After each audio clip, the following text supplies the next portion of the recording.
Jimmy Fallon saw that DoorDash will now deliver COVID test kits to your house, saying, yeah, the DoorDash guy will hook you up with fast food, COVID tests, and after a long enough pause, weed. Here's your delivery, here's your test. Let me see what I got. Trevor, Uber has started offering COVID tests too. Yeah, if you get in the car and you could smell weed, you just tested negative, my friend. Congrats. Fallon, I gotta be honest, it's a little strange getting medical supplies from the same guy who brought you lunch from Fuddruckers. Trevor, yeah, thanks to DoorDash, you can now get a COVID test delivered right to your house along with, I'm assuming, 40 packets of ketchup. And Trevor, let me remind everybody right now that your delivery driver is not responsible for your test results, all right? Because you know there are people who are going to base their reviews on that. What? You're telling me I have COVID? Dude, 1 star. Did you watch Saturday Night Live? It was pretty good this week. I really like the Beyonce Hot Wings sketch. Pete Davidson as Eminem was a lot of fun, and the Bowen Yang appearing on Update got a lot of attention. Bowen did a long segment on the rise of anti-Asian hate and said, look, I'm just a comedian. I don't have the answers. I'm not looking for them online. I'm looking around me. In Mandarin, there's a phrase that means fuel up. I don't know what's helpful to say to everyone, but that's what I tell myself. Fuel up, do more. Colin Jost weighed in on gun control, suggesting that if you want a gun, how about the gun store? Talk to at least 5 people from your life who agree it's a good idea. You have a gun.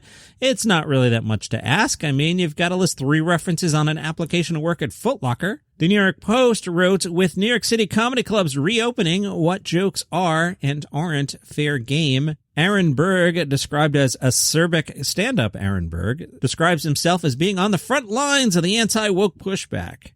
He has a bolder joke of his own already. According to the Post, it's centered on the ways in which different races flee mass shootings. The joke, brothers are laying back, low in the seat, listening to music, slowly driving away. White guys are leaning forward, stressed out, holding the steering wheel tight and robotically saying, 10 and 2, 10 and 2. We must evacuate these premises.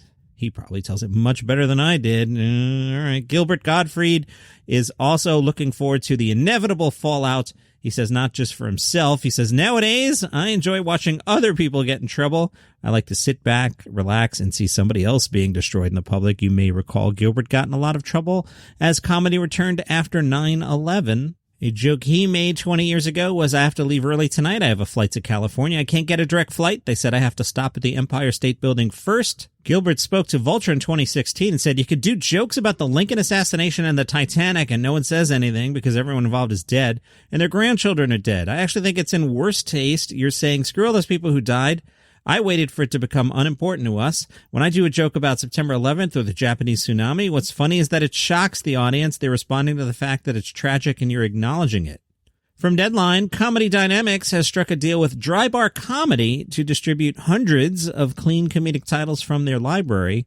Brian Volkweiss is a suit at Comedy Dynamics. I know Brian. He says, clean is the new dirty, and I'm in awe of Dry Bar having the foresight to build such a precious and high-quality library. This is good news as a comedy programmer, and I do program the comedy stations on the Live by Live app. The hardest category to fill is clean comedy, especially contemporary clean comedy. And as a longtime comedy programmer, one of the main clean acts used to be Bill Cosby, who has fallen out of favor. So we lost a lot of clean stuff that you used to use to prop up your libraries. So good job, Comedy Dynamics and Dry Bar, circulating this stuff. Dry Bar's mission is to promote positivity in comedy while making comedy for everyone. They have a library of over 300 clean stand-up specials. That's a lot. That's awesome.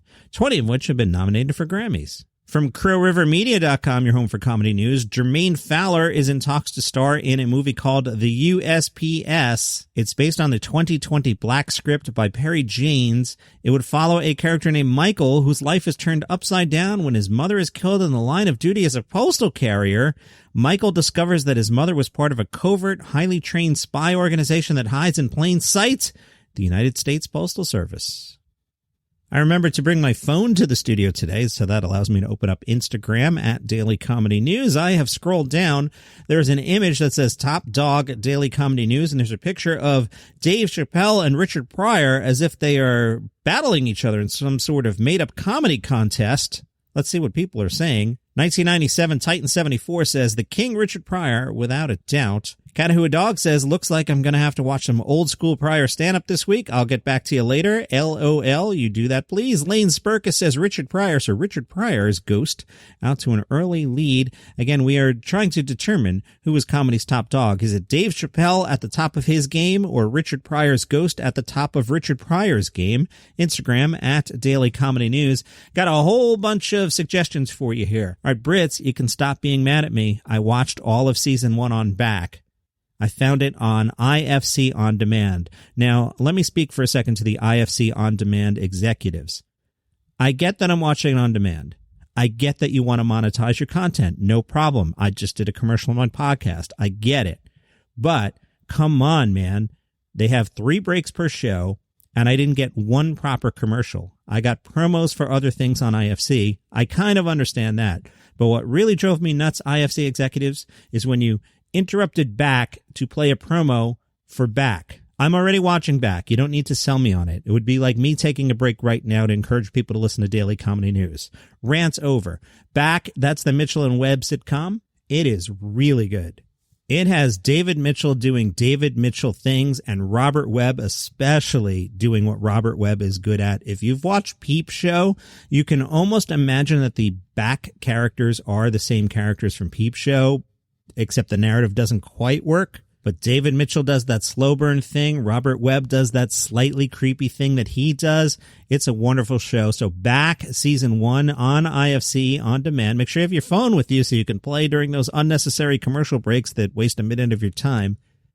And season 2 is coming out this week. So I'm excited for that. Definitely watch that. Solar Opposites on Hulu. Awesome. I watched the first 3 and I can't wait to power through the rest of the season. I'm loving it. It's not quite Rick and Morty awesome, but I would say that one of the better episodes of Solar Opposites is better than one of the worst episodes of Rick and Morty. So it's playing up there in a stratosphere. That's on Hulu as well. Check that out. Jim Brewer, my coworker and friend. He was on Joe Rogan's podcast. I enjoyed listening to that a lot, especially hearing Jim tell some stories that I have some insight into, you know, his radio stuff, some of the guests that came through.